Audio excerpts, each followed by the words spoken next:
God Almighty first planted a garden, and indeed it is the purest of human pleasure. It is the greatest refreshment to the spirits of man, without which buildings and palaces are but gross handiworks, and a man shall ever see that when ages grow to civility and elegancy, men come to build stately sooner than to garden finely, as if gardening were the greater perfection. I do hold it in the royal ordering of gardens, there ought to be gardens, for all the months in the year, in which severally things of beauty may be then in season. For December and January and the latter part of November, you must take such things as are green all winter: holly, ivy, bays, juniper, cypress trees, yew, pineapple trees, fir trees, rosemary, lavender, periwinkle, the white, the purple, and the blue, germander, flags, orange trees, lemon trees, and myrtles, if they be stoved, and sweet marjoram, warm set. There followeth, for the latter part of January and February, the mezereon tree, which then blossoms, crocus vernus, both the yellow and the gray, primroses, anemones, the early tulipa, hyacinthus orientalis, chamaris, fritillary. For March there come violets, specially the single blue, which are the earliest, the yellow daffodil, the daisy, the almond tree in blossom, the peach tree in blossom, the cornelian tree in blossom, sweetbriar. In April follow the double white violet, the wallflower, the stock gilliflower, the cowslip, flower delices and lilies of all natures, rosemary flowers, the tulipa, the double peony, the pale daffodil, the French honeysuckle, the cherry tree in blossom, the damson and plum trees in blossom, the white thorn in leaf, the lilac tree. In May and June come pinks of all sorts, especially the blush pink, roses of all kinds except the musk, which comes later, honeysuckles, strawberries, bugloss, columbine, the French marigold, flows africanus, cherry tree in fruit, ribes, figs in fruit, rasps, vine flowers, lavender in flowers, the sweet satyrion, with the white flower, herba muscaria, lilium convolvulum, the apple tree in blossom. In July come gilliflowers of all varieties, musk roses, the lime tree in blossom, early pears and plums in fruit, genitings, codlin. In August come plums of all sorts in fruit, pears, apricots, berberries, filberds, muskmelons, monksshoods of all color. In September come grapes, apple, poppies of all colors, peaches, melicotones, nectarines, cornelians, wardens, quinces.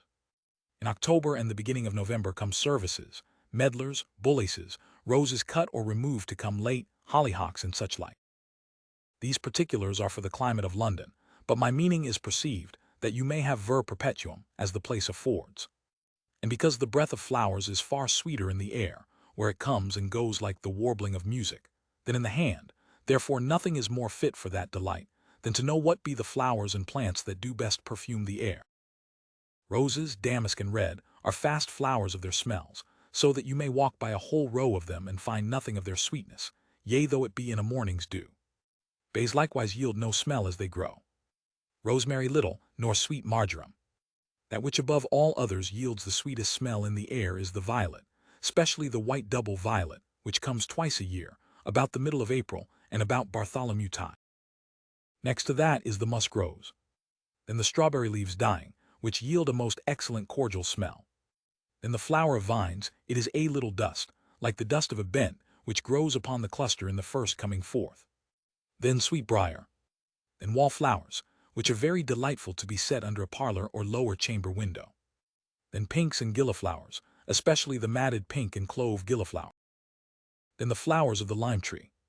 Then the honeysuckles, so they be somewhat afar off. Of beanflowers I speak not, because they are field flowers. But those which perfume the air most delightfully, not passed by as the rest, but being trodden upon and crushed, are three, that is, burnet, wildthyme, and watermints. Therefore you are to set whole alleys of them, to have the pleasure when you walk or tread.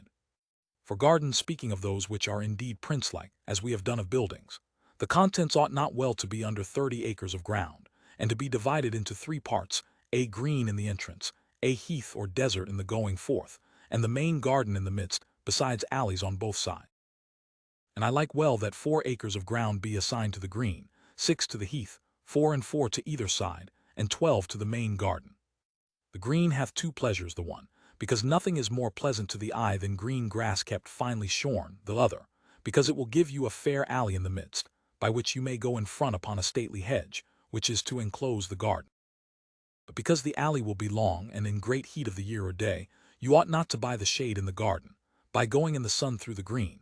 Therefore you are of either side the green to plant a covert alley upon carpenter's work, about 12 foot in height, by which you may go in shade into the garden. As for the making of knots or figures with divers colored earths, that they may lie under the windows of the house on that side which the garden stands, they be but toys, you may see as good sights, many times in tarts. The garden is best to be square, encompassed on all the four sides with a stately arched head.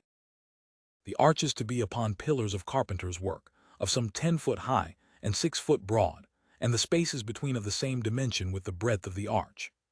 Over the arches let there be an entire hedge of some 4 foot high, framed also upon carpenter's work, and upon the upper hedge, over every arch, a little turret with a belly, enough to receive a cage of birds, and over every space between the arches some other little figure, with broad plates of round colored glass gilt, for the sun to play upon. But this hedge I intend to be raised upon a bank, not steep but gently slope of some 6 foot, set all with flower. Also I understand that this square of the garden should not be the whole breadth of the ground, but to leave on either side ground enough for diversity of side alleys, unto which the 2 covert alleys of the green may deliver you.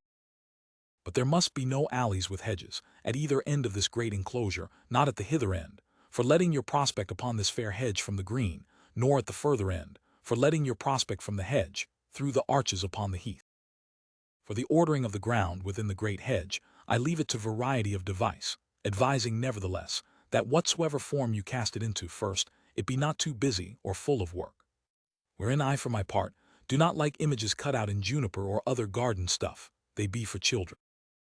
Little low hedges, round like welts with some pretty pyramids I like well, and in some places fair columns upon frames of carpenter's work. I would also have the alleys spacious and fair. You may have closer alleys upon the side grounds, but none in the main garden. I wish also in the very middle a fair mount with 3 ascents, and alleys enough for 4 to walk abreast, which I would have to be perfect circles, without any bulwarks or embossments, and the whole mount to be 30 foot high, and some fine banqueting house, with some chimneys neatly cast, and without too much glass. For fountains, they are a great beauty and refreshment, but pools mar all, and make the garden unwholesome and full of flies and frogs.